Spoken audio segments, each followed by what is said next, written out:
Are you ready for your Singapore adventure? Let's navigate the visa process together. First, check your jurisdiction to find the correct visa office. If you're in Delhi, Haryana, Chandigarh, Rajasthan, Punjab, Uttar Pradesh, Bihar, Uttaranchal, Himachal Pradesh, Jammu and Kashmir, West Bengal, Northeast, you'll apply through the Delhi jurisdiction. Mumbai covers Maharashtra, Goa, Madhya Pradesh, Chhattisgarh, Orissa, while Chennai serves Tamil Nadu, Karnataka, Kerala, Andhra Pradesh, Lakshadweep, Pondicherry, Andaman and Nicobar Island.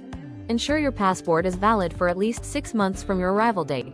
Next, download and fill out the visa application form from our website. Prepare 2 recent studio-clicked photos. They should be 35mm by 45mm with a white background and on matte finish. No shadows or reflections are allowed. Keep a neutral expression.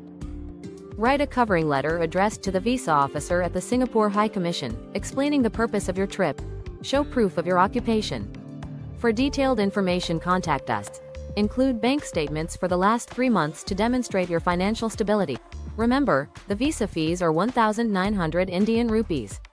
There's also a service fee of 650 Indian rupees plus 18% GST. Your application can only be submitted within 30 days prior to your travel to Singapore only. Visa processing times are around 3 to 5 working days, but may take longer for some applications. Each application is considered individually. Your visa will be valid for at least 9 weeks from its issue. For expert help and a smooth application process, reach out to Skyline Visa and Travel Management Private Limited, especially if you're in the Delhi jurisdiction. Thanks for watching.